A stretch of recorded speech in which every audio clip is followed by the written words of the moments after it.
Ce matin, cette table ronde autour du second thème du colloque des critères, qui est donc la médiatisation et la scénarisation des savoirs. Nous travaillerons plus particulièrement évidemment sur le sens de ces deux termes. Et je vous présenterai dans un instant mes invités. Je dois vous prévenir, ce sont des passionnés. Nous risquons d'avoir une discussion passionnée autour du sujet. Nous avons aussi choisi de l'illustrer à partir de quelques vidéos pour donner effectivement vraiment de la matière à vos échanges. Alors quelques mots pour introduire ce sujet particulier ce matin. On l'a dit hier, le numérique a apporté des changements fondamentaux, un remodelage du paysage éditorial où chacun peut, enseignant, élève, individu, citoyen, s'exprimer. Les spécialistes ou non d'un domaine, mais l'univers informationnel s'en trouve vraiment bouleversé, puisque chacun peut exposer, partager avec des objectifs divers, soit faire connaître et partager, transmettre, enseigner, s'exposer tout simplement. Chacun aussi, de l'autre côté, peut choisir ce qu'il regarde au moment où il le souhaite, dans la forme qu'il le souhaite. On peut revoir, rattraper, partager, commenter et soi-même scénariser. Avoir, avec un choix de ressources de plus en plus riche, granulaire, voire, pardonnez-moi ce terme sans doute pas auditionnaire, granularisable, des services pour les combiner qui sont de plus en plus inventifs, créatifs et à la portée de tous. La médiation des savoirs prend des formes extrêmement diverses, extrêmement variées et nous concerne tous. Chacun peut produire du contenu, on va le voir abondamment aujourd'hui, se trouver du public, s'exprimer, s'adresser à d'autres et devenir médiateur. C'est aussi exercer son droit à l'expression publique, c'est-à-dire avoir des devoirs, respecter les droits également. Cette table ronde va cibler plus particulièrement l'acte d'enseigner et d'apprendre, même si nous allons partir d'un champ qui verrait un petit peu plus large. Nous nous attacherons à montrer comment dans cet univers de l'accès libre, direct que propose Internet, le savoir est présenté, scénarisé et restitué, médiatisé de façon extrêmement créative. Nous nous interrogerons aussi sur la manière dont on peut accompagner cette transformation à la fois du métier d'enseignant, la relation des êtres et ce savoir, comment l'enseignant s'approprie ces nouvelles manières de médiatiser, de scénariser, comment faire, comme on dit, du design pédagogique du numérique. Et autour de moi, eh bien, je vais avoir le plaisir d'échanger avec Stéphanie Devancé, qui se trouve à côté de moi. Alors Stéphanie Devancé, on la connaît parce que si vous êtes Twitter, vous la connaissez parce qu'elle est très présente sur ce réseau social. Elle est professeure des écoles pendant 20 ans. Elle a été pendant 20 ans en zone d'éducation prioritaire et actuellement elle est conseillère technique dans un syndicat d'enseignants chargé notamment des questions du numérique à l'école. Ça ne vous surprendra pas. Alors, je vais quand même en dire un petit peu plus long parce que c'est important pour la suite. Éducatrice spécialisée d'abord, puis professeure des écoles.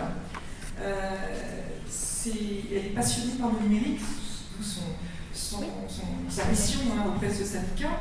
Elle est persuadée que le numérique change dans l'école et notre société. Elle s'intéresse particulièrement à la pédagogie et aux élèves fragiles. Alors, elle s'est décrite elle-même comme tweeteuse compulsive et mooqueuse régulière. Voilà, elle vous en dira un petit peu plus. Étienne Duru, qui est notre collègue à la direction du numérique pour l'éducation. Étienne Duru est connu parce qu'il anime le site internet responsable, qui nous parlera certainement. Donc vous en doutez, il est ici pour être plus particulièrement sur les questions juridiques, sur les questions qui vous intéressent autour des droits, effectivement, dont on vient de parler. Et donc Étienne nous parlera un petit peu de la question de l'utilisation effectivement de la vidéo, etc. À ses côtés, Sophie Touzé, qui est responsable de la transformation numérique avec AgroSup. Elle est également experte auprès du ministère de l'Enseignement supérieur, de la mission numérique de l'enseignement supérieur. Et très récemment, elle a été nommée présidente de l'Open Education Consortium. Et donc c'est une des expertes aussi connues des MOOC. Et elle intervient pour des organismes comme l'UNESCO, l'Union européenne, et ce consortium dont elle est présidente, je vous le dis à l'instant. Et enfin, au bout de la table, vous avez remarqué un homme et une femme, on est pratiquement à la parité. Axel Jean, que vous avez vu hier puisqu'il vous a présenté les manques de ressources numériques de l'école. Axel Jean est chargé à la DNE de cet important dossier. Donc il a mené tout au long de cette année pour à la fois travailler sur les cahiers des charges, travailler et organiser l'instruction des dossiers et maintenant travailler avec les enseignants, avec les éditeurs pour que ces ressources s'améliorent le jour en jour. Donc, pour la scénarisation des savoirs, je pense que nous aurons beaucoup à dire sur ce sujet. Alors, je vous propose que nous prenions un angle, comme je vous le disais tout à l'heure, un petit peu plus large.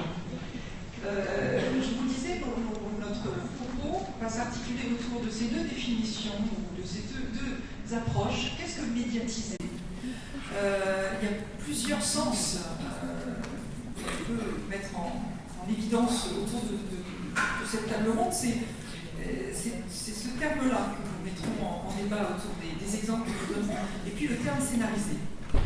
Alors, on a choisi d'entrer par trois entrées très particulières que vous connaîtrez.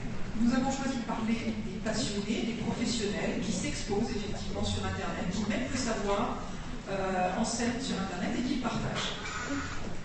Petit à petit, nous irons vers les élèves qui aussi sont des auteurs sur Internet, co-constructeurs de leur savoir en milieu scolaire pour leurs apprentissages. Et puis enfin, nous irons aussi vers les enseignants qui s'approprient ces outils et ces ressources pour eux-mêmes également scénariser le savoir. Alors pour introduire ce propos, je vous propose de regarder deux petites vidéos que je ne vais même pas présenter jusqu'au bout. Étienne nous en dira rapidement à ce sujet tout à l'heure.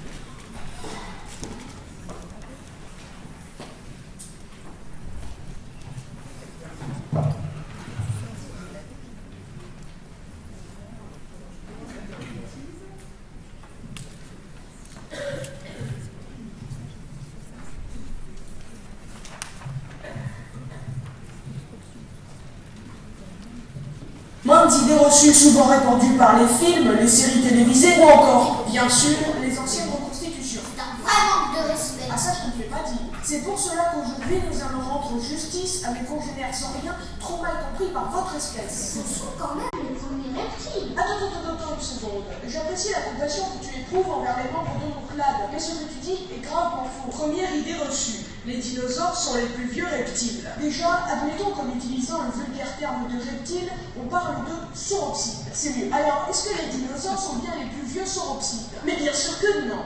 Non. Le plus vieux dinosaure connu est daté d'environ 240 millions d'années, c'est-à-dire durant le Trias moyen. Et encore, je suis large. Quant au plus vieux sauropside, on avoisine les 315 millions d'années, c'est-à-dire durant le Pennsylvanien moyen, en plein Carbonifère. Le plus vieux sauropside devait d'ailleurs ressembler à quelque chose comme ça. Vous voyez que les dinosaures sont loin d'être les premiers sauropsides. On n'est pas passé des trilobites aux dinos en quelques secondes. Et entre le premier sauropside et ces mêmes dinos, il y a eu une foison d'autres reptiles souvent oubliés par le grand public. Je vous conseille d'ailleurs l'excellent livre de Sébastien Steyer à ce sujet. Et ce n'est pas un placement de produit. Tu racontes n'importe quoi. Mais qu'est-ce qui te prend? Tout ce que je raconte demeure véridique. Le plus vieux dinosaure, c'est ça. Pardonne-moi, mais ce que tu nous montres là se rapproche plus de la personne qui regarde cette vidéo que d'un dinosaure. Laisse-moi t'expliquer. Deuxième idée reçue. Le dimétrodon est un dinosaure. L'animal que vous voyez sur cette image est appelé dimétrodon. Il est vieux d'environ 270 millions d'années. Donc si c'était un dinosaure, oui, ce serait incontestablement le plus vieux. Sauf qu'il se trouve que cette créature n'est pas un dinosaure. Ce n'est même pas un sauropside. En réalité, c'est un lointain cousin des mammifères. Oui, des mammifères, appartenant à la famille des sphénaconodontidae. Si vous voulez en savoir plus à ce sujet, je vous suggère grandement d'aller voir cette vidéo. Et ce n'est pas non plus un placement de produit. Bref, retournons à nous. Voilà, je devais vous passer qu'un extrait, mais j'avoue que je n'ai pas résisté à aller jusqu'au bout. Donc, voilà. Je vais vous montrer une deuxième vidéo, on va avoir un petit écart d'âge, vous allez voir, mais je suis certaine que vous connaissez également ce vidéaste qui s'intéresse évidemment aux phénomènes scientifiques. J'ai dans la main une balle de golf, une balle de ping-pong. Je vais vous demander de faire une prédiction. Si je lâche les deux exactement à la même hauteur, exactement au même moment, selon vous, laquelle va toucher le sol en premier? La balle de golf. La balle de golf. Ah, la balle de golf? La balle de golf, je dirais. Est-ce que je peux vous demander pourquoi? Je pense à me dire qu'elle est plus lourde. Elle est plus dense. Parce qu'elle est plus lourde. Bah, elle a l'air plus longue. Laquelle va toucher le sol en premier? En même temps, les deux en même temps.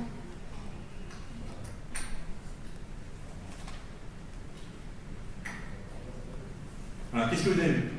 J'ai l'impression que c'est tombé en même temps. Elles sont arrivées en même temps. Les deux, elles sont en même temps. À vue d'œil, c'est à peu près la même vitesse. Hein. Pour quelle raison? Parce que P égale P. Comment dirais-je? Non, je me rappelle plus de la formule mathématique, mais parce que la vitesse n'est pas fonction de la masse du corps.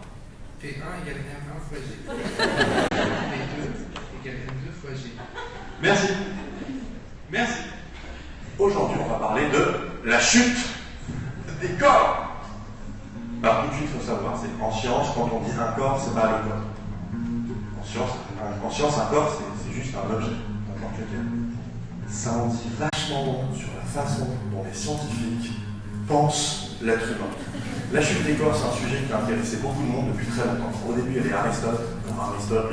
Aristote, c'est un peu le gars qui a une idée, qui réfléchit et qui se dit c'est vrai. Et voilà. Dans tout le Moyen-Âge, quasiment, Aristote va être à dire il est de la nature des objets plus lourds de tomber plus vite. Sauf que Galilée, on en a déjà parlé, Galilée n'est pas tout à fait d'accord avec ça. Galilée, c'est quelqu'un qui a envie de pouvoir s'exprimer librement sur ce genre de sujet, sauf que au Moyen-Âge, je rappelle, l'Église, attention, on ne peut pas dire ce qu'on veut, et donc il a besoin, non pas d'argumenter comme Aristote. Alors, je suis navrée de couper. Ça va vous donner envie d'aller certainement voir la chaîne Y Penser sur Internet. Il y a un ton, Stéphane est français, il y a un ton, il y a une attention derrière ces vidéos-là.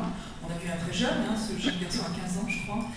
Qu'est-ce qu'il souhaite faire, qu'est-ce qu'il cherche à faire, qu'il soit jeune ou plus âgé?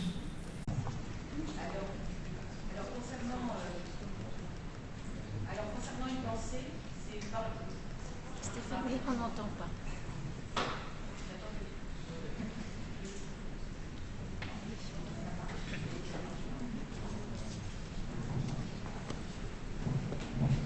Voilà, ça va marcher. Donc concernant Y Penser, en fait je vous déconseille fortement d'aller voir sa chaîne parce que depuis que j'ai découvert sa chaîne il y a 1 an et demi, je suis devenue accro à plein d'autres chaînes YouTube passionnantes et c'est une des meilleures. Donc si vous ne voulez pas mettre le doigt dans l'engrenage, vous n'y allez pas. Ceci dit, au cas où, je mettrai le lien de sa chaîne tout à l'heure. Donc, il se trouve qu'Y Penser et d'autres youtubeurs étaient au salon de l'éducation et ont pu s'exprimer. Et en fait, ils sont pas, c'est pas monolithique, ils ne sont pas tous là pour la même raison, mais ils ont un point commun, c'est que ce sont des gens passionnés par un sujet, par un champ, et ils ont envie de le partager, et ils n'ont pas forcément trouvé dans le cadre. Alors lui, c'est pas le cas puisque c'est un professionnel, il est ingénieur à la base. Mais certains universitaires, par exemple, certains jeunes qui sortent de thèse vont sur YouTube parce que c'est un espace d'expression que le système universitaire ne leur propose pas. Donc ils trouvent cette manière de partager leur passion. Certains se revendiquent vulgarisateurs, d'autres même pas, juste partageurs de leur passion. Et il y a vraiment tout un champ de gens absolument passionnants à découvrir. Quelles sont les spécificités de la scénarisation, qu'il s'agisse de la première vidéo, une vidéo hors scolaire, une vidéo parfaitement personnelle, quelles sont ces spécificités, quel est le ton et qu'est-ce qui va retenir effectivement l'attention, fidéliser en quelque sorte? Alors sur YouTube, pour ceux qui ne sont pas familiers, il y a des chaînes auxquelles on s'abonne ou pas d'ailleurs, on peut consommer YouTube vidéo par vidéo ou apprécier quelqu'un et s'abonner pour être tenu au courant dès qu'une nouvelle vidéo sort. Donc en fait, il faut en quelque sorte que si on veut que sa chaîne marche, soit visible et avoir un auditoire, ce qui est quand même le but quand on veut partager, si on veut partager, il faut qu'il y ait des gens qui s'intéressent à ce qu'on fait. Il faut donc le capter, cet auditoire. Et là, on voit dans ces vidéos, et c'est quand même très souvent sur les vidéos YouTube, il y a le ressort de l'humour qui est très très présent, des éléments visuels. Moi, j'aime beaucoup le ton aussi, je suis très sensible à ça. Le petit jeune là, qui a comme pseudo M Gigantoraptor, alors lui, j'ai eu le temps de tweeter la référence de la vidéo avant de prendre la parole. Moi j'aime beaucoup les allers-retours, alors surtout les inclusions avec son petit frère, enfin, je suppose que c'est son petit frère, ils se ressemblent. Ça ajoute une petite touche humoristique bienvenue, et en fait ça relance tout le temps l'attention, on s'attend à une surprise, et du coup ça capte. Ce qui n'empêche pas, et moi ce sont ces vidéos-là qui m'intéressent, qu'il y a du vrai fond, et qu'on trouve dans la description des liens pour causer le sujet, dans la discussion éventuellement en dessous. C'est ça aussi la force de ces chaînes, c'est que c'est aussi un lieu d'échange via les commentaires, et on peut très très facilement contacter le créateur. Ça fonctionne. Alors, ce sont des chaînes qui sont effectivement consultées par les enseignants, par les adolescents, par le public entier. Sophie Touzé, est-ce que ce type de ressources se construit aussi est utilisé dans l'enseignement supérieur? Alors, oui, en fait, on voit que de plus en plus le concept de l'éducation libérée, donc on voit l'éducation qui peut traduire par l'éducation ouverte ou l'éducation libérée, et c'est un concept en fait qui fait son chemin parce que le cours ex cathedra commence à être de plus en plus renié, en fait, en tout cas par les étudiants, et par quand même de plus en plus d'enseignants qui aimeraient en fait transmettre leur passion d'une façon différente.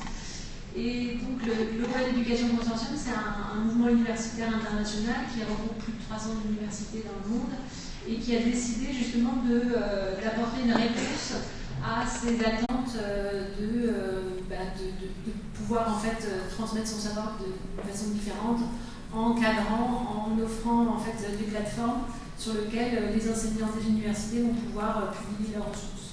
Donc c'est intéressant parce que c'est de l'open education que sont nés les MOOC par exemple, qui est une version différente, un peu libérée comme de l'enseignement, même si tous les MOOC ne sont pas libérés, on est d'accord, et ne sont pas forcément ouverts, mais voilà, c'est cette idée de pouvoir permettre la circulation des savoirs. Et moi ce qui me frappe, alors je ne sais pas combien ils ont de vues sur ces vidéos, mais ça atteint très rapidement des millions. Et donc ça nous interroge en tout cas au niveau des ministères de comment en fait on peut réussir à avoir le même succès dans les universités, dans les amphithéâtres. Oui, c'est effectivement un nombre de vues important, on pourra le regarder plus précisément, mais c'est un succès assez important. Et il y a quand même une forme de mise en scène de soi dans ce type de vidéo, et on se rend compte là que ce jeune garçon est totalement à l'aise. Il dirait comment est-ce que dans les pratiques scolaires, on s'appuie sur ces compétences-là qui se développent pour inspirer la classe avec ce type de pratique.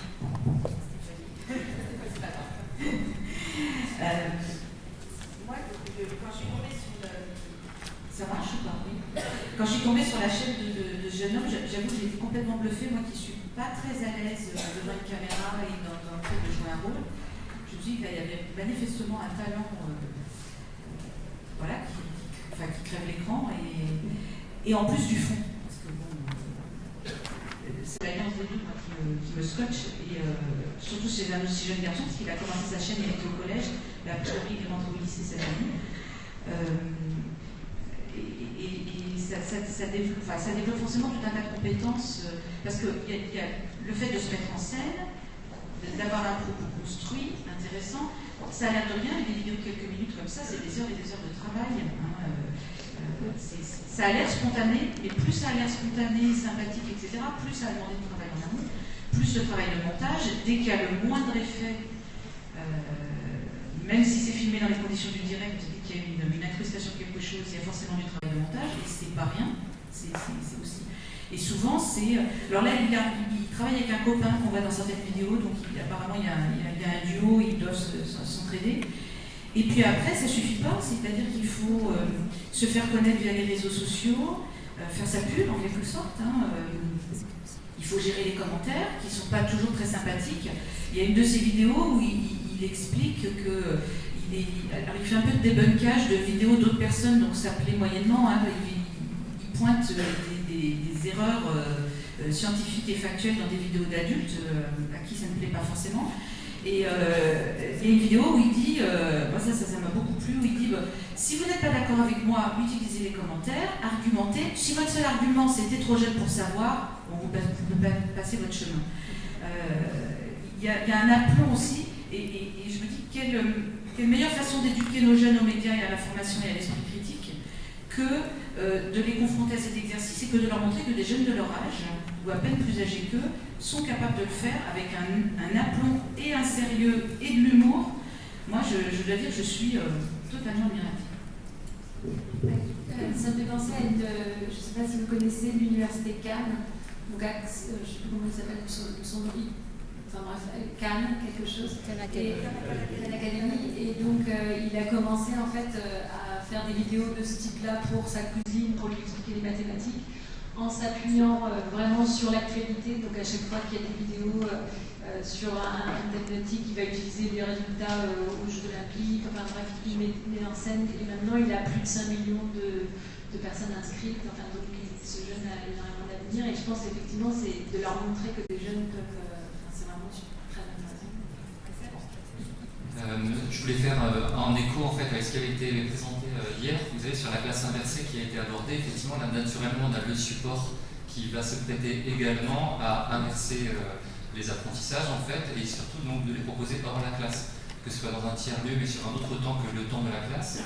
Et l'autre point que tu évoquais Pascal, c'était sur l'image de soi en fait, notamment pour les adolescents. Comme tu le disais Stéphanie, en fait, il faut vraiment, c'est un vrai travail, il n'y a pas que le talent en fait, c'est-à-dire que vraiment c'est quelque chose qui peut aussi s'apprendre, qui doit s'apprendre, et une coopération entre les élèves. Le retour qu'on a aussi des élèves d'âge en adolescence, c'est que souvent ces fameux youtubeurs font partie des héros modernes à leurs yeux en fait, c'est-à-dire qu'avant on pouvait dire tel acteur, tel chanteur, etc. Maintenant si vous faites un test auprès des adolescents, ils vont systématiquement faire référence à des youtubeurs suivant les thématiques qui les passionnent. Donc ça veut dire que c'est aussi des personnes qui portent des messages qui adressent particulièrement les élèves de nos écoles, de nos collèges. Alors pour le lycée, j'ai moins de vues par rapport à ça, mais quand on voit aussi par rapport sur Y penser, on voit qu'il touche un public et jeune et adulte. Et quelque chose qui est assez étonnant, c'est que ça vient du numérique pour Baraban, mais ça a tellement bien marché que finalement il a investi dans des livres, et donc il publie des livres qui sont aussi des succès numériques, donc c'est assez étonnant, la boucle est faite. On peut venir produire des contenus pertinents avec un ton particulier, avec une écriture scénarisée particulière avec le numérique, et en même temps revenir et occuper le terrain par ancien, parce que des livres existent encore heureusement, mais également s'appuyer sur des très très bons ouvrages. Ce qui est intéressant, c'est qu'on a de la créativité d'un côté, de l'humour, mais extrêmement sérieux. Alors c'est un petit peu la question qu'on pourrait se poser sur toutes ces vidéos, ce foisonnement de vidéos. Il faut faire le tri, ce qui tombe, parce qu'effectivement, dans le domaine scientifique, dans tous les domaines, il faut effectivement avoir un regard critique aussi. Mais on voit, évidemment, on a fait un choix particulier à ces vidéos, mais il y a une véritable association entre une présentation créative, humoristique avec des tons, et puis le sérieux des propos qui sont tenus et qui favorisent bien sûr, quand on utilise ces vidéos à titre pour l'apprentissage, qui favorise évidemment un regard plutôt positif. Alors, comment est-ce que cette pratique-là entre dans la classe?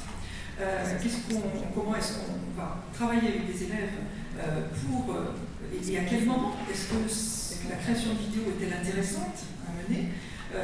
Comment est-ce que vous avez fait penser que la vidéo peut entrer dans la classe? Alors là, on est vraiment sur la scénarisation d'un savoir pour les élèves. Il y a deux choses. Ces vidéos qui sont disponibles sur Internet sont un formidable support pour les dispositifs pédagogiques de type classe inversée, bien évidemment. Ça suppose par contre de trouver la bonne vidéo dont on a besoin à chaque fois, mais il y a quand même un réservoir de choses passionnantes dans lequel on peut puiser. Ça peut aussi tout à fait être utilisé, pas vraiment en classe inversée, mais en diffusion en classe, par exemple en début de séance, quand on va aborder un nouveau thème. On peut partir d'une de ces vidéos en disant qu'est-ce qu'on en a compris, est-ce que ce que dit ce youtubeur, en plus le youtubeur on peut le mettre en doute, il est youtubeur et youtubeur, comme il y a dans plein d'autres activités, est-ce qu'on peut le croire, comment on peut vérifier que ce qu'il dit est sérieux, comment on peut lui demander des précisions, ça c'est quand même extrêmement intéressant d'avoir un côté interactif, donc ça peut tout à fait être une entrée en matière, ça peut être utilisé comme ça. Ça peut aussi être utilisé en cours d'apprentissage. On a commencé à déblayer un sujet, etc. Et puis la vidéo est vue à ce moment-là, vous donnez à voir à la maison et permet de rebondir. Ça peut aussi être utilisé en document complémentaire pour réviser, pour se préparer à l'examen, pour vérifier qu'on a compris. En fait, à tout moment des apprentissages, j'ai envie de dire, c'est un peu comme les vidéos des fondamentaux chez Canopé. Elles sont là, elles existent, elles sont de qualité, et après, il faut choisir celle qui nous convient et la mettre dans notre scénario pédagogique à l'instant qui nous paraît opportun. Et puis je pense que le mieux c'est de tester, de voir comment les élèves réagissent. Le gros avantage des vidéos YouTube, j'ai aucune action dans YouTube, hein, mais c'est que tous les jeunes, une énorme majorité des jeunes y sont, consomment de la vidéo YouTube. Donc s'ils s'abonnent à des chaînes qu'on leur a conseillées dans le cadre scolaire, ils vont les voir apparaître dans leur fil. Tout comme il y a quelques années, c'était particulièrement malin de leur envoyer des invitations via un groupe Facebook, etc. Parce que l'information de tiens, pour le thème qu'on va aborder, tenez, pour le thème qu'on va aborder la semaine prochaine, tel documentaire qui passe à la télé ce soir est particulièrement pertinent, regardez-le, qui apparaissait dans leur fil d'actualité entre les copains. Et là, ça permet de faire rentrer des chaînes qui n'iraient pas forcément voir spontanément, qui n'auraient pas forcément découvert tout seuls, qui vont apparaître dans leur fil d'abonnement. Donc ça peut être particulièrement malin. Et puis après, évidemment, il y a l'autre volet, qui est tout le volet création de capsules vidéo, de vidéos, qui là est extrêmement intéressant, puisque, comme on l'a vu tout à l'heure avec le petit jeune homme, chacun peut y trouver sa place, puisqu'il peut y avoir un ou deux élèves chargés de vérifier que le contenu est bien conforme au savoir à retransmettre. Il peut y avoir celui qui tient la caméra, qui n'était peut-être pas très à l'aise avec les savoirs, mais qui va être à l'aise avec la caméra. Il y a peut-être celui qui a le talent de se mettre en scène, etc., qui va être ravi d'être devant la caméra et de présenter. Celui qui a un talent artistique, qui va faire une représentation graphique du sujet, etc., etc. Et donc, on a une formidable opportunité de mettre en place une tâche complexe avec un projet commun, c'est-à-dire que tous les élèves travaillent pour réaliser une capsule vidéo dans un but extrêmement précis, pour d'autres élèves, pour enrichir le site de leur classe, etc., etc. Donc ils vont tous travailler avec un projet à même but sur la même chose, en faisant des choses complètement différentes, et après à l'enseignant, finalement, de capter qui va le mieux, enfin quel rôle va le mieux à qui, et de faire évoluer en cours d'année ou en cours de projet les rôles et les places pour que petit à petit celui qui se cache derrière la caméra peut-être participe à la construction du savoir qui va être mis en scène, etc., etc. Et là, on a un champ, je trouve, énorme de possibilités à explorer via cette médiatisation. S'appuyer sur les pratiques culturelles des jeunes, les faire entrer dans la classe, imprégner la classe et en bénéficier au bout du compte. Moi, j'ai trouvé assez intéressant cet élément sur l'esprit critique, parce qu'effectivement, là, l'esprit critique doit s'exercer particulièrement avec toute cette matière qui arrive ou dans la classe, ou du moins dans l'environnement des élèves. Et là, il y a un travail, effectivement, dans le cadre des apprentissages qui est particulièrement important. Sophie Touzé, à l'université, cette appropriation. Sur l'esprit critique aussi, ce qui est intéressant, c'est de les faire réagir, les étudiants de les faire réagir sur diverses sources qui présentent le même concept, pour voir en fait comment ils se l'approprient, qu'est-ce qui différencie. Et puis ce qu'on s'est aperçu dans le domaine d'éducation et dans l'éducation libérée, c'est que en fait les enseignants qui commençaient à utiliser les ressources éducatives libres dans le cadre de leur cours, en fait on a dans ces universités-là une montée en qualité.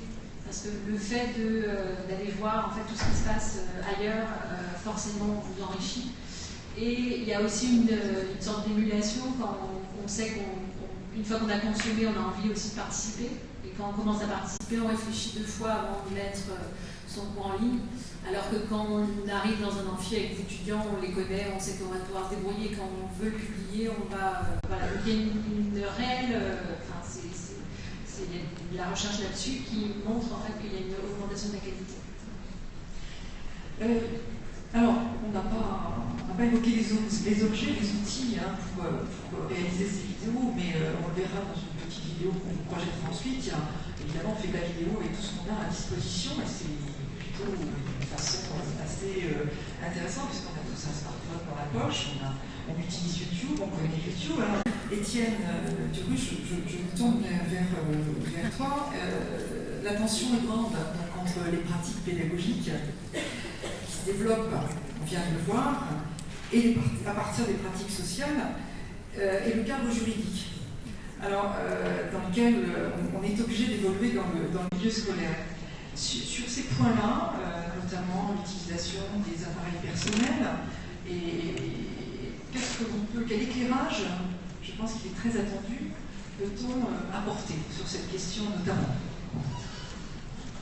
Bon, jusqu'à présent, je n'ai pas entendu grand-chose qui pose problème sur le plan juridique dans ce qui vient de nous être exposé. Alors, dans ta dernière phrase, quand même, j'entends l'histoire d'appareils personnels et je comprends entre les mots les histoires de smartphones en particulier. Non, c'est à ça que tu fais allusion aussi. Non, par exemple. Je n'osais pas Donc, prononcer. nous voilà une fois encore ramenés à ce fameux article L511 du Code de l'éducation. Ce fameux article qui interdit l'utilisation par les élèves durant les activités d'enseignement d'un téléphone mobile. Je ne le cite pas texto, je vous en donne la substance.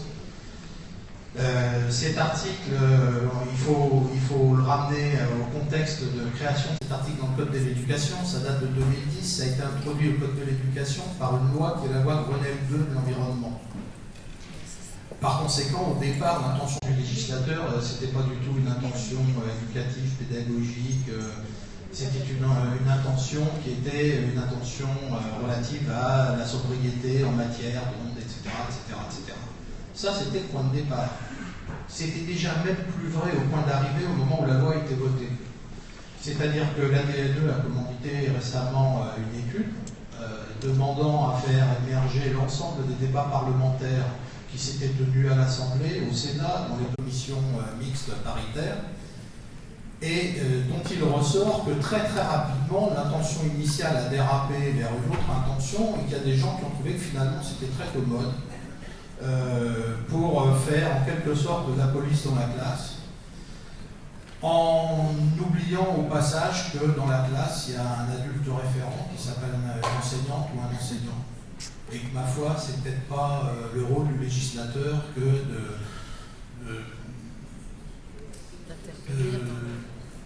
sortir des textes qui sont destinés à protéger le déroulement de l'activité pédagogique dans la classe. Pour ça, il y a les enseignants, leur formation, le règlement intérieur de l'établissement, si tant est qu'on veuille en arriver là. Et là, je pense qu'effectivement, on est arrivé à quelque chose qui est excessif. Et en 2010, le fait que ça allait devenir un obstacle majeur est peut-être pas apparu immédiatement, parce qu'en 2010, les téléphones mobiles, les trois quarts du temps, c'était des téléphones soit qui n'avaient que la fonction téléphonique, soit déjà, quand même, pour certains d'entre eux, qui étaient des téléphones plus, mais pas encore des smartphones, parce que déjà à l'époque, un certain nombre de jeunes étaient équipés de téléphones avec lesquels on pouvait faire du son, de la photo, etc., et qui n'offraient pas les fonctionnalités d'accès à Internet. Donc depuis, cet article est devenu de plus en plus gênant avec le développement des usages. Donc une première piste qui a été explorée par de nombreuses personnes, ça a été de se dire, bon, reprenons l'article de loi mot à mot et essayons de voir si finalement, vu l'intention initiale du législateur, on ne peut pas dire et écrire que, ma foi, finalement, cette interdiction ne touche pas les activités pédagogiques. Alors on a commencé à essayer d'ergoter autour d'un téléphone mobile, donc un smartphone, est-ce que c'est un téléphone mobile? Ensuite on a essayé d'ergoter autour d'activités d'enseignement. Par exemple, hier, au cours de notre visite au MAMAC, on aurait pu se poser la question de savoir est-ce que ce que les élèves faisaient au MAMAC était une activité d'enseignement? Est-ce qu'un TP ou un TD est une activité d'enseignement? Vous voyez bien que quand on va sur ce genre de terrain, on est en plein sable mouvant, c'est extrêmement scabreux ce genre de discussion, et on a besoin de quelque chose de beaucoup plus solide et de beaucoup plus clair.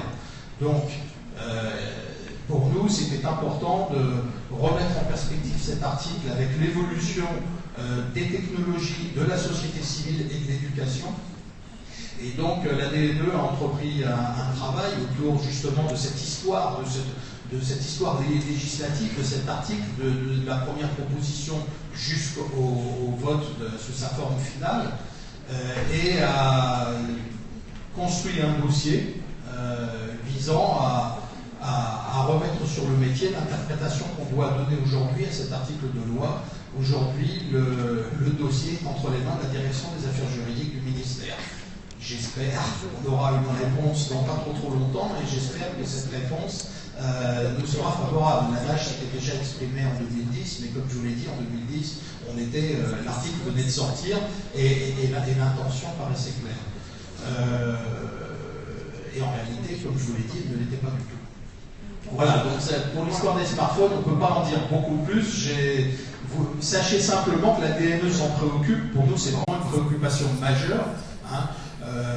La seule chose qu'on puisse dire aujourd'hui, parce qu'on entend aussi des discours qui peuvent aller, là je n'ai fait que dans le soft, hein, on peut entendre des discours extrêmement extrémistes concernant le smartphone, y compris moi j'ai entendu un chef d'établissement, c'était à Lorme il y a quelques années, disant moi j'ai résolu le problème de la discipline.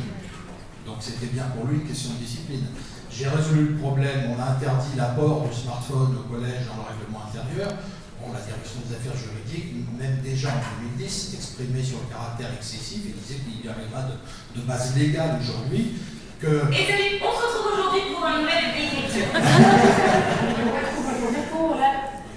Que donc un smartphone, un téléphone mobile ne pouvait pas être considéré comme un objet dangereux et que donc il n'y avait pas de base légale à une interdiction globale comme celle-là, que c'était disproportionné par rapport aux libertés individuelles et collectives. Donc déjà, cette question-là, elle est tranchée. Un téléphone mobile, c'est pas une arme de destruction massive. Si on voulait faire un mauvais calembour, on pourrait même dire que c'est une arme d'instruction massive si on se réfère simplement aux statistiques de possession aujourd'hui des jeunes. Donc voilà. Donc ça c'est pour le smartphone, j'en dirai pas plus.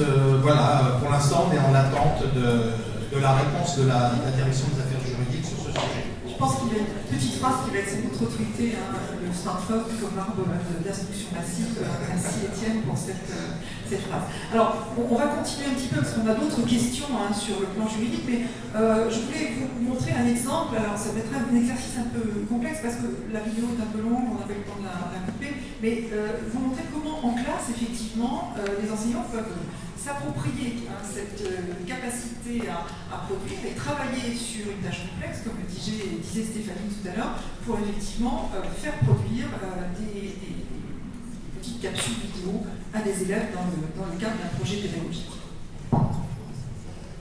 Je vais présenter un travail de Magali Le Sins, qui est interlocutrice académique pour le numérique dans l'Académie de Limoges, et qui nous présente donc dans une longue vidéo. On va voir quelques extraits, le travail qu'elle a mené avec des élèves de collège. Et salut, on se retrouve aujourd'hui pour un nouvel écriture. Bonjour à tous et à toutes, je vous retrouve aujourd'hui pour la deuxième partie du point. Salut tout le monde, on se retrouve aujourd'hui pour une nouvelle vidéo. Salut tout le monde, ça va, vous allez bien? Bonjour tout le monde, c'est Lily, je vous retrouve aujourd'hui pour une nouvelle vidéo. Hello tout le monde, j'espère que vous allez bien, je suis ravie de vous retrouver. Bonjour à tous et bienvenue pour cette nouvelle vidéo sur ma chaîne. Hello tout le monde, je vous retrouve aujourd'hui dans une vidéo Book Haul. Bonjour à tous et bienvenue aujourd'hui pour une nouvelle vidéo pour les acquisitions. Bonjour à tous, nous sommes vraiment dans un modèle horizontal. C'est donc en visionnant ces vidéos de BookTuber qui m'est venue l'idée de mettre en place un projet pédagogique avec les élèves de mon club lecture.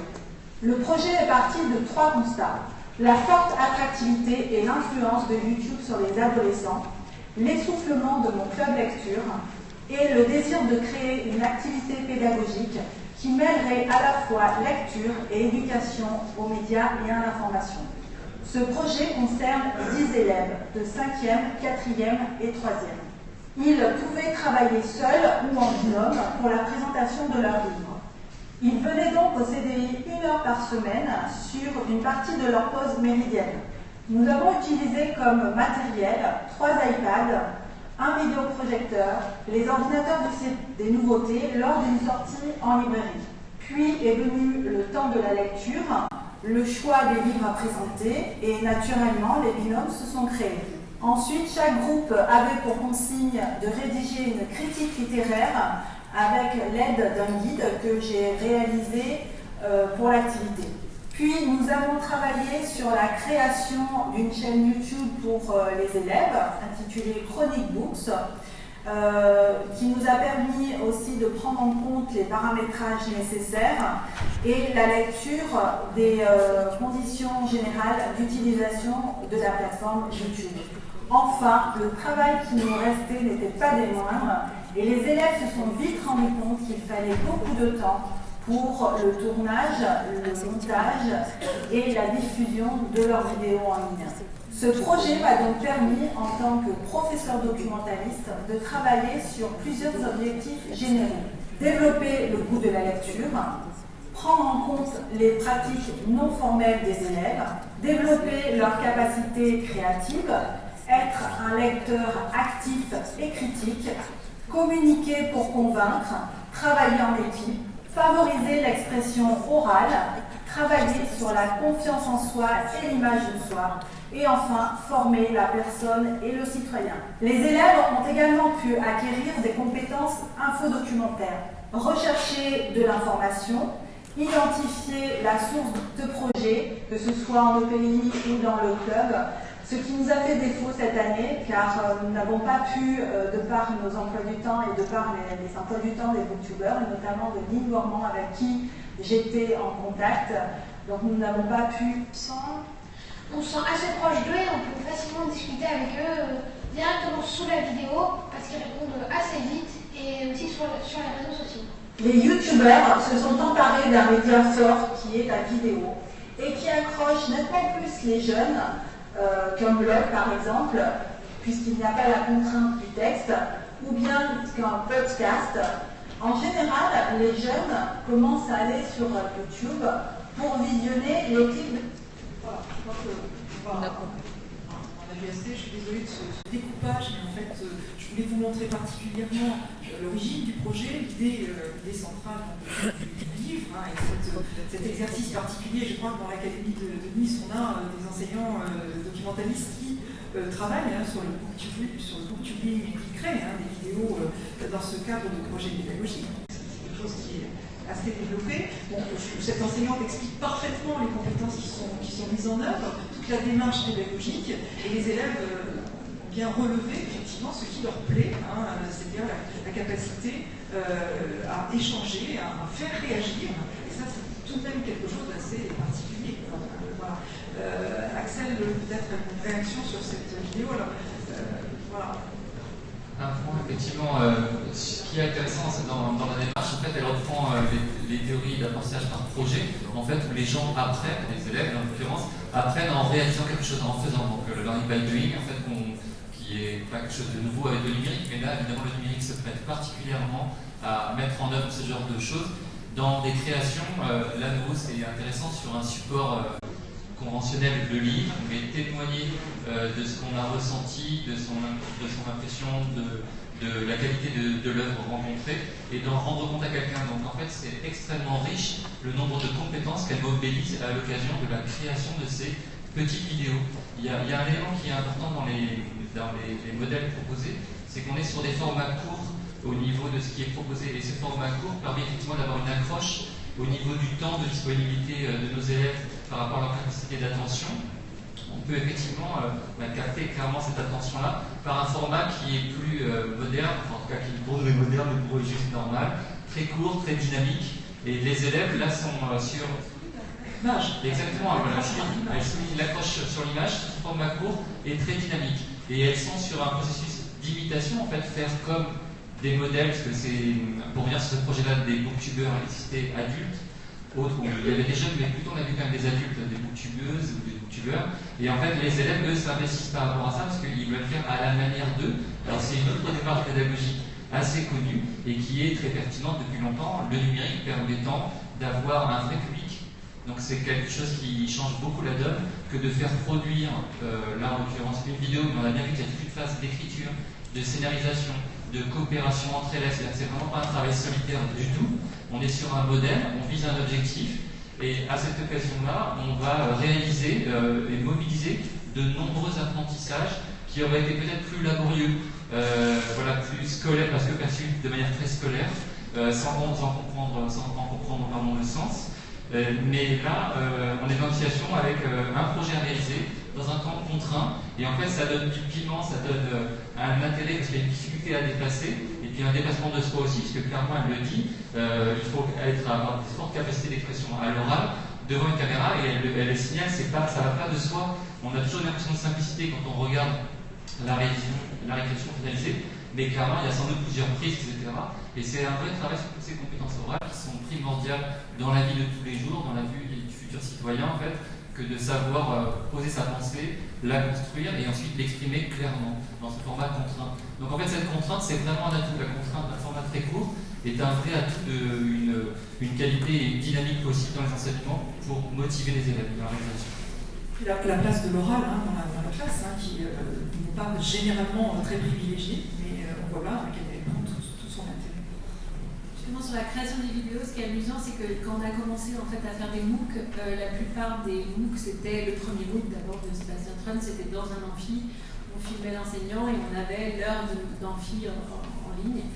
Et on s'est aperçu grâce en fait à la masse de gens qui suivent ces vidéos, donc c'est au MIT, ils ont fait une étude sur la durée en fait d'attention des gens sur les vidéos. Et moi, ça m'avait vraiment surpris à l'époque, c'est que la majorité des gens arrêtaient. Alors c'était déjà il y a 3-4 ans, donc ça a baissé, je sais depuis, mais c'était 8 minutes. Au bout de 8 minutes, quelle que soit la durée de la vidéo, si c'était une vidéo d'1 heure ou une vidéo de 10 minutes, voilà, les gens s'arrêtaient au bout de 8 minutes, même ceux qui avaient l'intention d'avoir un certificat. Donc c'est vraiment quelque chose qui est compliqué à format extrêmement format et le fait que ce soit pas on n'est pas dans un amphi en train de filmer les gens, on va pas refaire la même chose avec les technologies. Il faut vraiment réinventer complètement. Et c'est tout l'intérêt de l'open model, de cette liberté que nous offre le numérique, c'est de pouvoir faire ce qu'on veut, de publier, puis de voir après le résultat. On a très vite en fait, des retours, vu la masse de gens qui restent. On ne l'a pas évoqué, mais il y a le plaisir, le plaisir de faire, le plaisir d'apprendre. Exactement. Alors, pour rebondir sur ce que vous disiez, effectivement, ce temps, les enseignants, les formateurs, nous devons être particulièrement vigilants sur le temps d'attention des élèves. Et le 8 minutes évoqué, c'est sans doute pour un public déjà adulte, à mon avis, ou de jeunes adultes. Mais donc, quand on va être chez les plus petits, clairement, cycle 2, cycle 3, le temps est encore plus court, sans doute, d'attention. Et par exemple, si on veut faire passer 10 minutes d'information, il vaut mieux enchaîner 3 minutes et 4 minutes que 10 minutes. Et donc en fait, ce qui compte, c'est aussi l'alternance, l'hybridation des supports que vous proposez. On sait tous, je veux dire clairement, puisque vous faites des allers-retours sur différents supports, ou vous faites une rupture dans la litanie de ce que vous voulez faire apprendre, en fait, bien évidemment, la motivation de l'élève, sa vigilance, son attention va être à chaque fois sollicitée. Un point pour faire écho à ce qui a été évoqué tout à l'heure, effectivement, sur les vidéos proposées sur les fondamentaux. On est sur ce format effectivement extrêmement pertinent, très court. Il y a d'autres vidéos qui sont proposées sur EduTech aussi également, où il y a différents formats qui sont suivant le public, plutôt lycéen ou plutôt école primaire, où effectivement les concepteurs ont pensé que parfois il vaut mieux un 3 minutes, parfois on peut aller jusqu'à 10 minutes, et rien n'interdit d'ailleurs dans le prolongement de dire aux élèves sur un temps différé, hors la classe, sur un tiers-lieu, CDI, etc., de dire vous avez l'intégralité d'une heure par exemple d'un reportage que vous pourrez consulter à un autre moment en fait que dans le temps de la classe, 1 heure clairement de reportage. Je ne sais pas si quelqu'un l'a essayé récemment en classe, mais c'est juste impossible, on perd tout le monde. Donc en fait, voilà, le format est vraiment quelque chose qui est une possibilité de plus pour les enseignants. Donc les fondamentaux, qui sont extrêmement pertinents, les capsules vidéo produites aussi dans EduTech, on en trouve à différents endroits dans l'éducation ouverte. Ce format court est un atout parce que c'est comme un grain qu'on peut mobiliser, comme Stéphanie le disait, à différents moments suivant le choix pédagogique de l'enseignant, en amorce de séance, voire en anticipation, pendant la séance, en remédiation, en évaluation, etc. Et Axel nous dira certainement que c'est le cas des banques de ressources pour l'école, mais on y reviendra. Alors, Scoop, ce matin, 5 avril, Étienne Duru, est-ce que YouTube est interdit à l'école ?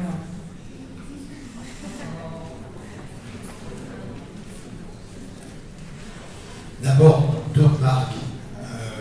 YouTube, c'est un outil. Donc, moi, je ne tiens pas à me focaliser particulièrement sur l'outil, parce que dire que l'outil est interdit, ça veut dire quoi ?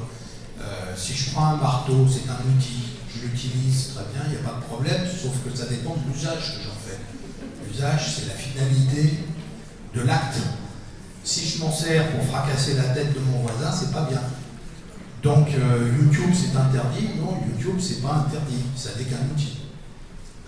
Et en même temps, d'ailleurs, il ne faut pas focaliser sur YouTube. Aujourd'hui, je comprends que dans cette assemblée, on se focalise sur les outils qui sont les plus répandus, effectivement, et qui écrasent littéralement le marché et l'offre de services. Mais bon, on pourrait se poser la question à propos de n'importe quoi d'autre. En tout cas, il n'y a pas de loi, de texte disant que YouTube c'est interdit. Donc, dans l'univers du discours, cette phrase-là, je ne la comprends pas, ou alors il faut m'expliciter davantage. Comme disait un professeur de droit avec lequel j'ai discuté une fois, donnez-moi les faits et je vous dirai le droit. En effet, YouTube, c'est pas interdit, mais avec, comme dans l'exemple du marteau que j'ai exposé à l'instant, je peux faire des choses licites et des choses illicites. Donc le problème, c'est pas YouTube, c'est quels sont les objets que je manipule et qu'est-ce que je fais avec et dans quelles conditions. Ce sont ça les questions importantes. Alors ça, c'est le premier point sur l'univers du discours. Je reviendrai sur 2-3 éléments éventuels d'appréciation. Après, au-delà de l'univers du discours, quelquefois, c'est l'univers des faits constatés. C'est-à-dire qu'on nous remonte, alors ça vient par une question parlementaire, ça vient par des gens qui adressent, qui se plaignent auprès de la DNE ou via le formulaire de contact du portail Internet responsable et qui disent moi je ne peux pas montrer cette magnifique vidéo de l'université tralala sur la vie intérieure de la cellule parce que c'est bloqué dans mon établissement. Et vous, c'est de votre faute, le ministère, vous avez bloqué YouTube. Le ministère ne bloque rien du tout. Le ministère a même écrit dans son référentiel Carine que le filtrage doit être opéré au plus proche de l'acte pédagogique. C'est-à-dire que c'est aux équipes pédagogiques et aux responsables, aux personnes juridiquement responsables sous l'autorité de laquelle ils travaillent, de définir quels sont leurs besoins, quelles sont les règles qu'ils doivent appliquer pour pouvoir répondre à ces besoins. Voilà, donc il n'y a pas de dogme disant YouTube doit être filtré. Alors maintenant, pour revenir à ce que je disais tout à l'heure, c'est-à-dire tout dépend de ce que je vais en faire, de l'usage que je vais en faire. On a vu deux types d'utilisation de YouTube. Hein. C'est je suis consommateur ou je suis producteur. Donc, même sur la question de la production, des demandes nous ont été adressées, notamment par un rectorat d'une académie, qui pointait du doigt une chaîne réalisée par un enseignant et qui pointait tout un tas de choses qu'elle voyait comme des défauts, des manquements, etc. Donc on a répondu longuement à ce courrier. Donc on pourrait invoquer plein d'éléments. Il y en avait beaucoup dans le courrier en question, j'en prendrai que quelques-uns. La neutralité de l'école de la République, et notamment vis-à-vis de la neutralité commerciale. Il y a des publicités sur YouTube, etc. Donc, oui, au CDI, il y a des journaux, il y a des revues de papier. Et dans ces revues, il y a aussi des publicités. C'est pas interdit d'avoir ces revues-là au CDI. Le problème de la neutralité, c'est le problème, effectivement, de rester neutre par rapport à cet environnement-là. Évidemment, si on peut l'éviter, personnellement, les collègues de la DNE le diront aussi, ils préféreraient l'éviter. C'est pas un contenu vierge de toute publicité, est effectivement ce que nous appelons de nos voeux et ce que nous préférons de loin. Mais maintenant, il ne faut pas brandir cet argument-là en disant YouTube c'est interdit, parce qu'il y a des publicités, il y en a aussi d'ailleurs sur le moteur de recherche Google, il y en a sur... Bon, je ne vais pas les citer tous les uns après les autres, hein, mais il y en a à peu près partout. On vit dans une société qui est imprégnée de cela. Nous cherchons à l'évacuer autant que faire se peut. Une des modalités d'ailleurs que nous évoquions auparavant avec Pascal, c'est, moi j'ai trouvé la solution... j'attrape la vidéo, je la copie, je la traite, je la coupe, je la monte et hop, plus de publicité, je la montre à mes élèves comme ça et j'ai résolu le problème. Alors, voilà, j'ai résolu un problème, mais j'en ai fait apparaître 3 autres. D'abord, alors il y a l'aspect... est-ce que je visionne de façon collective? Donc si je visionne de façon collective, je ne suis plus dans l'œuvre qui avait été mise à disposition pour que chacun puisse s'en disposer en streaming, etc. J'ai réalisé une copie. Donc déjà, j'ai réalisé une copie, c'est un acte. Est-ce que l'auteur avait autorisé à ce qu'on réalise une copie? Premier point. Deuxième point, je l'ai coupé, je l'ai tronqué. Alors là, j'ai porté atteinte à l'intégrité de l'œuvre. Est-ce que l'auteur avait autorisé? Est-ce que je coupe et est-ce que je tronque sa vidéo? Ce qu'on a fait tout à l'heure. Donc voilà un deuxième problème qui est généré. Donc vous voyez, il y a comme ça plusieurs problèmes qui peuvent se poser, rien que sur la partie je suis consommateur par rapport à... Mais c'est pas propre à YouTube, encore une fois. C'est d'ailleurs une opportunité très intéressante pour nous, encore une fois, de faire de l'éducation aux médias et à l'information. Beaucoup de gens qui mettent à disposition dans leur tête librement des contenus parce qu'ils souhaitent que ce soit vu par le plus grand nombre possible. Même certains, et pour certains types de contenus, souhaitent que les gens se les réapproprient, puissent les améliorer, les modifier. C'est peut-être moins le cas pour ce genre de vidéo. Et puis, ils oublient de le dire. Et le problème, c'est pourquoi ils oublient de le dire, c'est parce que pour eux, cela va sans dire. Le problème, c'est que ça va mieux en le disant, en fait. C'est-à-dire que là, il y a une acculturation à faire afin que les gens qui décident de mettre à disposition des choses associent à leur production la licence qui va bien avec, et comme ça, on saura quel est l'usage qu'on peut faire librement sans avoir à leur demander l'autorisation, sachant que de toute façon, quand un usage ne vous est pas autorisé par la licence telle qu'elle est affichée, rien ne vous interdit jamais de prendre contact avec un auteur et de lui demander une autorisation particulière. On obtient d'ailleurs beaucoup d'autorisations de cette manière-là. Donc il faut penser effectivement à ce côté-là qui est de demander l'autorisation. Pour l'autre versant qui est je suis producteur et non pas consommateur, etc., je donnerai quand même deux petits points d'attention rapides. D'une part, le droit d'auteur des élèves. Alors sur quelque chose aussi complexe qu'une vidéo, ça va même très loin. Ils peuvent avoir fait la musique, ils peuvent avoir fait les textes, ils peuvent avoir fait le scénario. Ils sont au niveau des droits voisins, ils sont acteurs et exécutants, etc. Donc il y a beaucoup de choses. Il y a des droits associés et ça, c'est une fois de plus l'occasion de faire de l'éducation aux médias et à l'information. C'est une occasion qu'il ne faut surtout pas louper. Et puis, la deuxième, il ne faut pas les dépouiller de leurs droits d'auteur. Comment voulez-vous faire passer l'idée qu'ils doivent respecter les droits des auteurs si vous leur déniez ce droit à eux lorsqu'ils sont à leur tour auteurs? C'est le Bahama de la pédagogie et de l'éducation à la vie en société, ça. Deuxième aspect, c'est le droit à l'image, puisque les élèves vont être apparents ou pas selon les types de vidéos qu'on rencontre et qui ont été réalisées dans le cadre scolaire.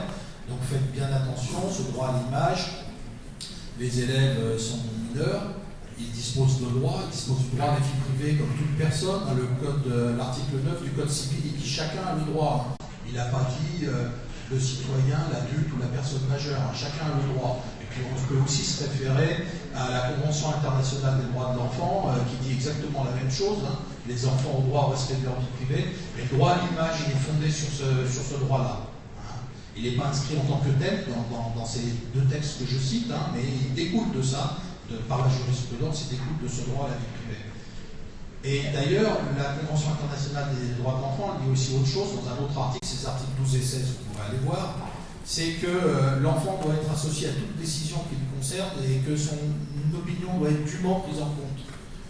Donc, ce qui est important, c'est que vous devez demander le consentement de l'élève mineur et parce qu'un mineur n'a pas le droit de contracter selon la loi française, vous devez demander l'autorisation parentale pour vous couvrir totalement.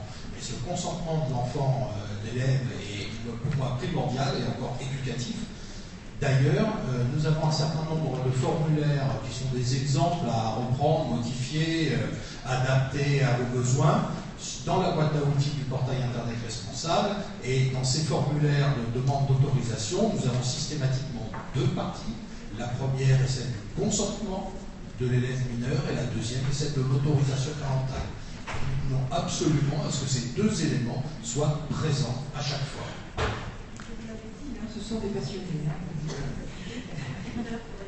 Petite question Twitter pour Étienne.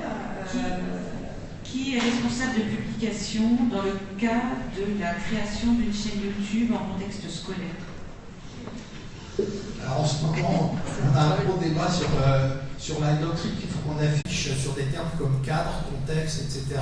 Alors, contexte scolaire, c'est pas encore bien affiné. Cadre scolaire, je crois qu'on pourra donner une définition dans pas longtemps.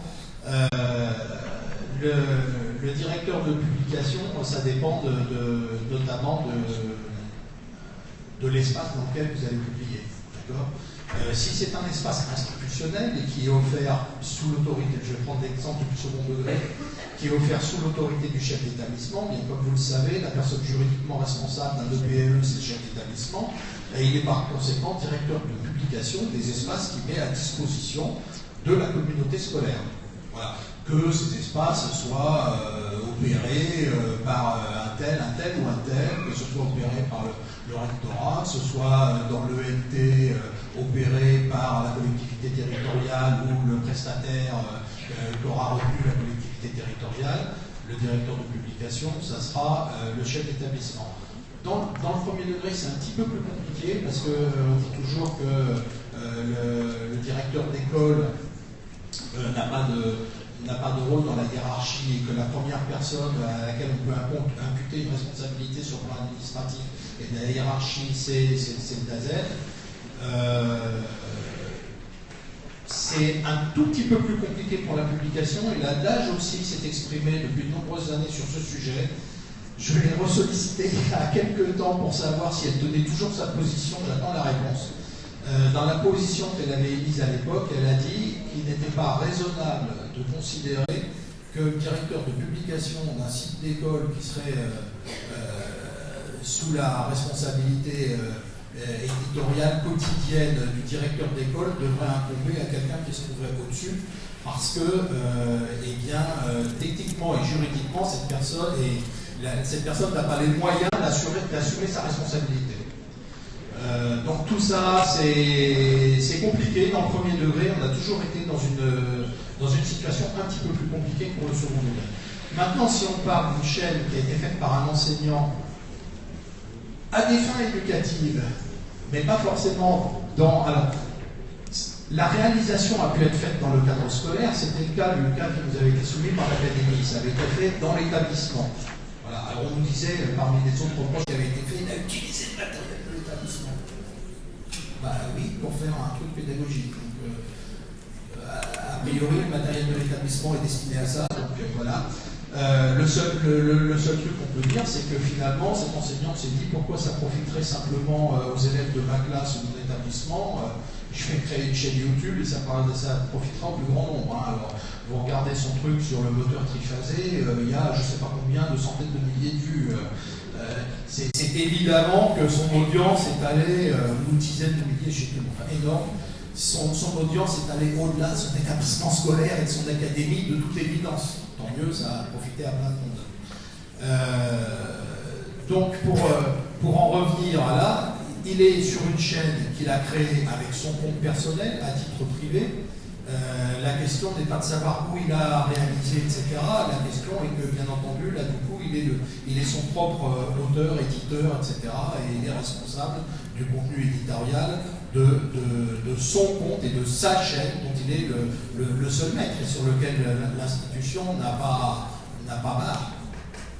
Je voyais Sophie Toussaint qui opinait, effectivement, c'est le principe des ressources éducatives libres, c'est qu'un enseignant met à disposition, volontairement et en toute conscience, ses ressources. Et c'est bien là le grand changement. Et toute la question de l'acculturation et de toute cette culture du numérique, en fait, qu'il faut absolument donner à tout le monde, parce que c'est comme ça qu'on va comprendre. En fait, les open models, c'est l'idée que on réinterroge en fait les rôles de chacun et on peut redistribuer les cartes. Donc pour ça, il faut vraiment avoir conscience de cette transformation numérique qui est vraiment une métamorphose de la société et du coup de l'école et de l'université. Et cette notion de licence, notamment on est aidé par les licences Creative Commons, il y en a d'autres licences ouvertes aussi. Mais c'est très important de les faire connaître en fait, à tous les enseignants et les étudiants aussi pour qu'ils comprennent ce qu'ils ont le droit d'utiliser Et c'est le frein numéro 1 quand un enseignant veut publier des ressources éducatives libres, veut être participant, c'est ce frein-là de savoir si en utilisant telle image ou telle vidéo, il va pouvoir le faire en toute légitimité ou s'il prend des risques. Donc nous on a créé au niveau du ministère de l'Enseignement supérieur des journées qui s'appellent Open Edu Days, qui sont des journées où en fait on fait des ateliers co-design avec des enseignants, des étudiants et des citoyens sur la création d'une ressource éducative libre sur un modèle de vidéo ou de web média. Et au fur et à mesure de la journée, en fait, les personnes prennent conscience du besoin de ces licences Creative Commons et donc on fait un enseignement là-dessus. Donc c'est une ouverture, si vous voulez organiser une Open Edu Day dans votre établissement, nous sommes ouverts à ça. Modèle intéressant effectivement pour le secondaire aussi, qu'on n'a pas complètement, on n'a pas encore vraiment utilisé. Hein. En fait, on demande aux enseignants qui veulent participer à ces journées de proposer des sujets sur lesquels ils ont des problèmes. On avait une enseignante qui était du secondaire, qui arrivait en fait en 4e et qui en avait assez de réexpliquer à ses élèves la différence entre A avec accent et A sans accent. Et donc on a un groupe d'enseignants, d'étudiants et de citoyens qui se sont mis, qui ont créé une vidéo avec ils ont pris la métaphore du message, des SMS, etc. Et c'était vraiment, donc oui, c'est ouvert à vraiment tout le monde. Alors, on va passer justement effectivement aux enseignants. Merci de proposer cette transition, parce que les enseignants, effectivement, dans le cadre de leur, du travail notamment sur la classe inversée, puisqu'on en a parlé hier, ils produisent des capsules vidéo eux-mêmes, ils se mettent en scène, vous allez voir qu'ils se mettent vraiment en scène, et on retrouve aussi chez les enseignants des formes et des tons que l'on a vu tout à l'heure dans les vidéos présentées au début de cette table ronde. Alors, c'est dans ce contexte-là, de la classe inversée, d'un travail qui a été fait d'ailleurs dans le cadre des trames, que ces enseignants de physique chimie se sont effectivement mis en scène, et vous allez voir qu'ils sont allés franchement se mettre en scène.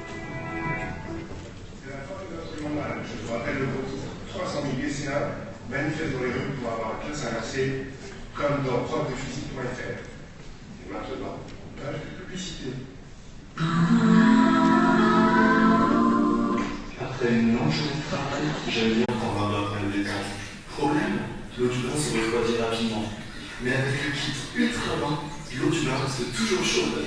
Le kit Ultra Bain est constitué d'une baignoire chauffante qui chauffe l'eau par induction, d'une paire de palmes qui me permet d'homogénéiser la température de l'eau par convection. Et en plus, le kit Ultra Bain me fournit une enculée qui me permet de chauffer la tête par les deux temps. Le kit Ultra Bain exploite les 3 types de transfert thermique, tempérer l'eau du bain comme vous l'aimez. La conduction est la propagation de la chaleur de proche en proche au sein d'un solide. La convection est le transfert thermique dû au déplacement de matière au sein d'un fluide qui peut être un liquide ou un gaz. Le rayonnement est le transfert thermique des ondes électromagnétiques. Le kit Ultra Bain est disponible dans les ultra grandes surfaces pour la modique somme de 1 999 €. Grâce au kit Ultra Bain, je l'ai plus. C'est pas mon bain. Voilà, oui, je vous avais dit. Et alors, on peut trouver les vidéos profs de physique sur la chaîne vidéo libre de Paris, l'Académie de Paris, donc c'est tout à fait officiel, puisque ce sont des vidéos qui sont mises à disposition de l'ensemble de la communauté des enseignants. Et alors, j'allais dire plus sérieusement, mais l'efficacité n'a rien à voir avec le sérieux. Axel Jean, comment est-ce que tous les enseignants, parce que là on voit bien qu'on a affaire à des enseignants qui maîtrisent déjà le sujet, comment tous les enseignants sont-ils amenés, invités, aidés, accompagnés pour créer aussi eux-mêmes pour scénariser leurs ressources. Axel, on va parler de la bande de ressources, bien sûr. Alors hier, en fait,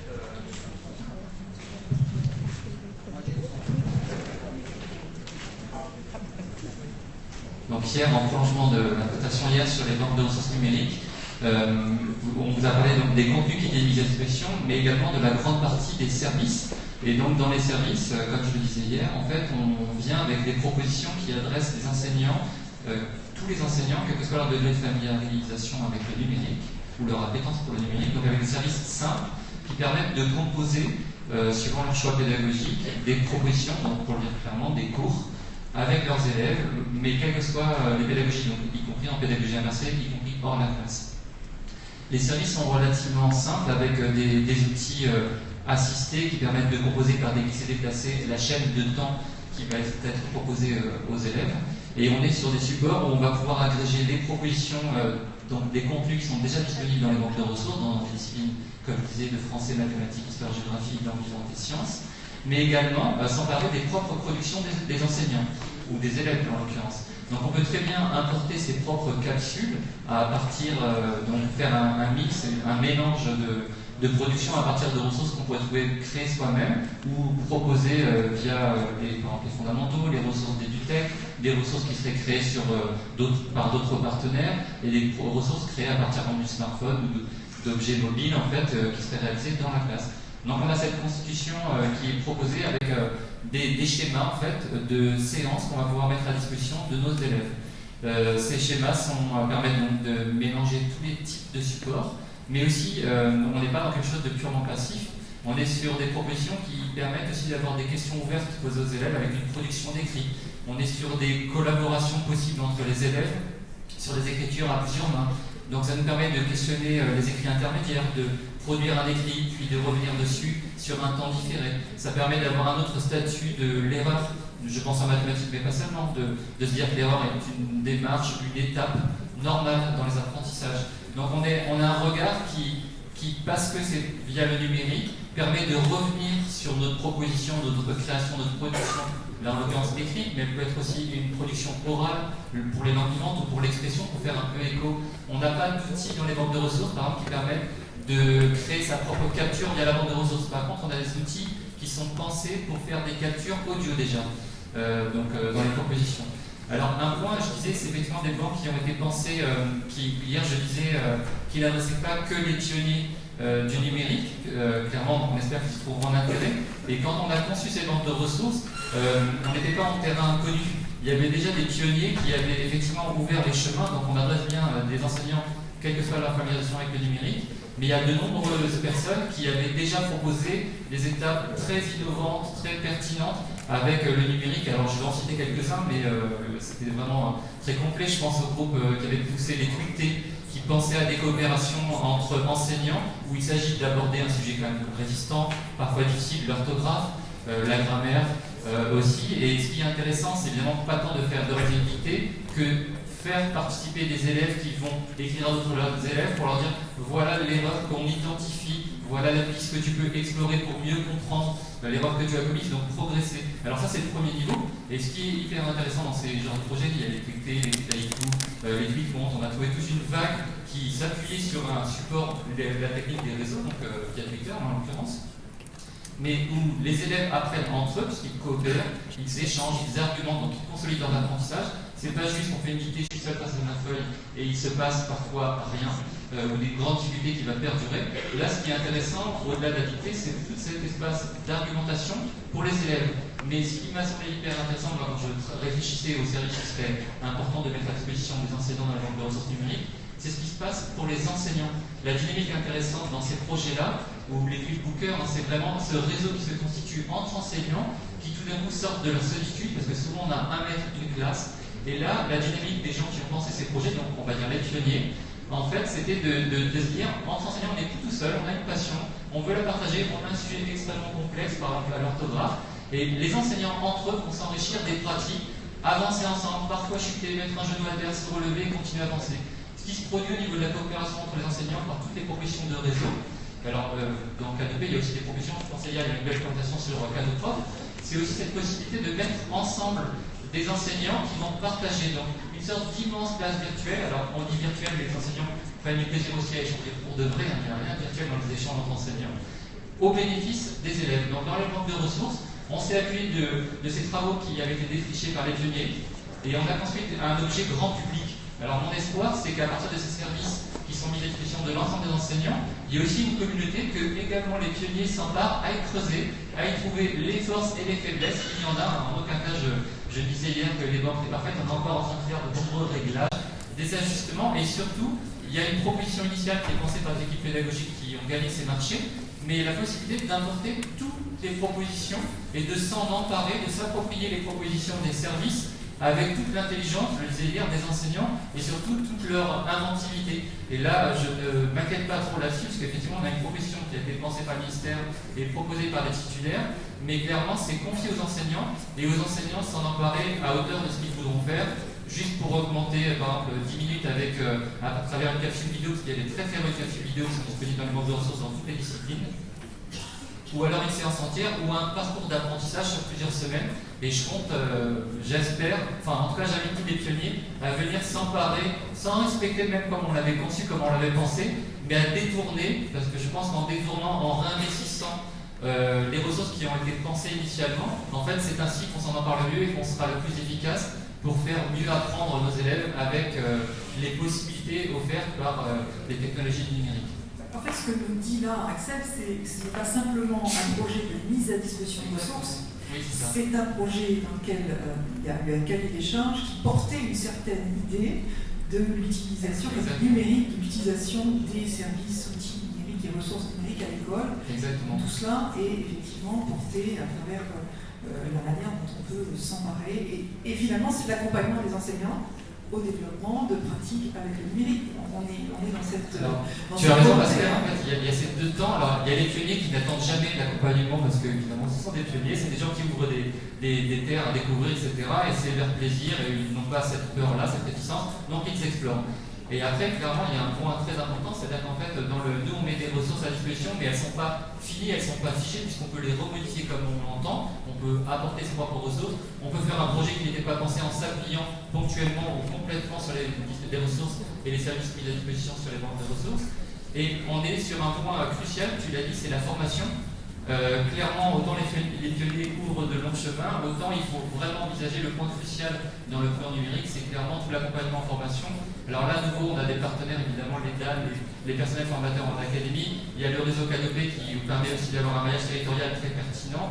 Donc c'est vraiment à la charge des formateurs, mais aussi des pionniers de proposer des choses, de donner envie, parce que c'est quand même là-dessus que ça se joue, donner envie, montrer les plus-values, l'intérêt qu'il y a à procéder ainsi. Et j'insiste sur un point, quand on a construit les banques de ressources numériques, en aucun cas on était sur du tout numérique. C'est-à-dire qu'on est sur des propositions qui viennent, qui permettent à nouveau une hybridation sur les temps et les supports entre des pratiques stylo-papier parce qu'il le faut parfois en fait, et des pratiques qui sont avec le numérique. En fait, ça ne s'oppose pas. C'est pas une école du tout numérique, c'est une école avec le numérique pour être dans son temps et faire écho aussi au vécu des élèves. Alors, vous avez préparé une petite phrase de conclusion pour cette table ronde, mais en attendant que vous la prépariez, je vais demander à Stéphanie de penser comment elle regarde ces ressources institutionnelles. C'est toujours une difficulté qu'on a d'avoir un regard, de donner un regard positif sur les ressources institutionnelles qui souvent apparaissent comme des ressources un peu vieillissantes, etc. Quel regard portez-vous? Oui, alors ça c'est la question piège, c'est très très compliqué. Quand j'étais en poste auprès d'élèves, je faisais partie des défricheurs, et maintenant que je suis en retraite, je suis en lien et en observation permanente des défricheurs. Donc je reste dans une posture où c'est très difficile d'avoir un regard objectif et bienveillant sur les ressources qui paraissent officielles, qui paraissent forcément pas officielles ou éditorialisées, parce que c'est pas le fait qu'elles soient officielles, c'est le fait qu'elles soient calibrées, préparées, prémâchées. On les trouve forcément avec beaucoup moins de saveur et beaucoup moins d'intérêt, beaucoup moins de dynamisme. Et j'essaye en tant que responsable syndical, parce qu'en plus j'essaye d'informer les collègues que ces ressources existent et qu'elles ont leur intérêt, parce qu'il y a aussi une espèce de posture systématique de rejet de ce qui est conseillé par l'institution, qu'il faut aussi combattre, parce que c'est à la fois on réclame des outils, des choses qui nous simplifient le travail, de la facilité pour les trouver plus facilement, pour savoir ce qui est ou pas, et à la fois on rejette parfois, et ce sont parfois les mêmes enseignants qui font les deux choses, on rejette ce que propose le ministère. Donc c'est extrêmement compliqué de faire la part des choses.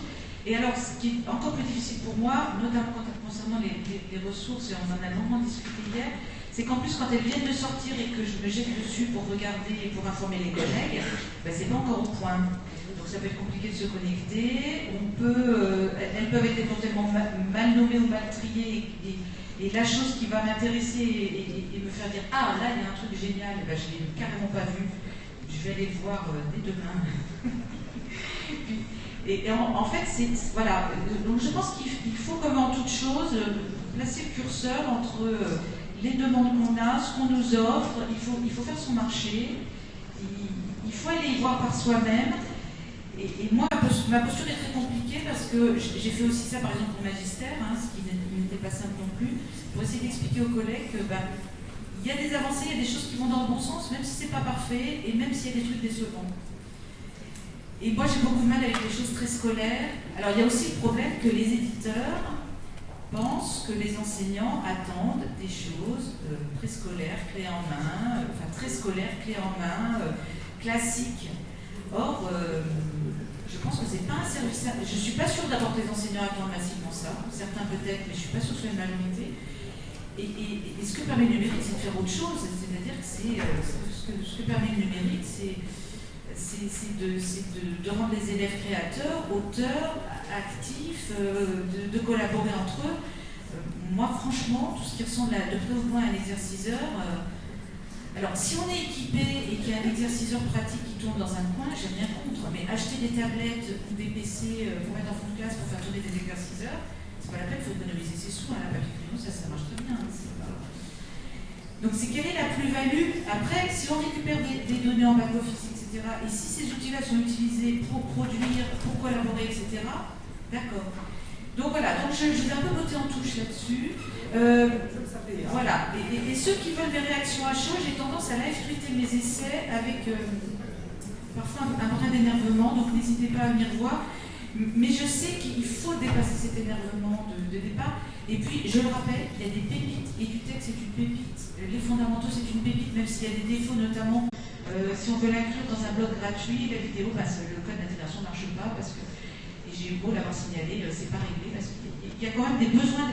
C'est aussi le boulot des enseignants, des fricheurs, ou qui ont envie d'utiliser les ressources, de faire remonter en permanence le fait qu'il y a des trucs qu'on aimerait bien qu'on nous simplifie la vie sur parfois des petits points de détail qui n'en sont pas. Je vais donner la parole à Céline. Je sais qu'il aura envie de réagir. Bon, il y a des pépites, c'est le travail de l'enseignant, c'est à nous d'amener effectivement les enseignants à faire leur travail de scénarisateur, effectivement, les élèves aussi. Alors moi je vais conclure avec juste une question, et puis après je vais vous laisser la parole pour conclure, et puis on verra si on a le temps de prendre quelques questions, je ne sais pas. Voilà.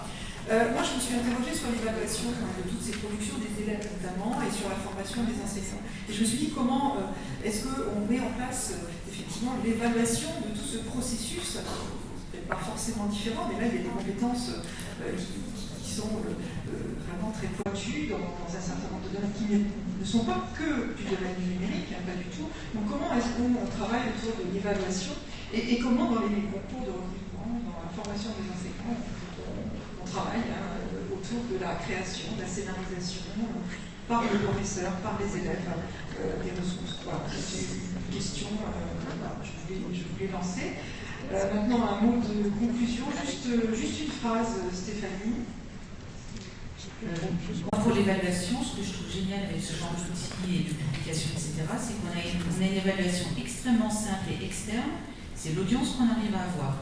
Si on a produit un travail de qualité, on devrait avoir une audience qui dépasse la classe, les parents de nos élèves et les quelques collègues intéressés.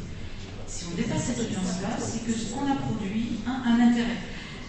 Après, il faut voir lequel et comment, etc. Mais voilà, je dirais juste ça. Et je trouve que c'est un gros avantage aussi de publier le travail. C'est pas que valoriser les élèves, c'est aussi leur donner l'occasion de se confronter à un vrai public qui n'est pas que leur enseignant et leurs parents.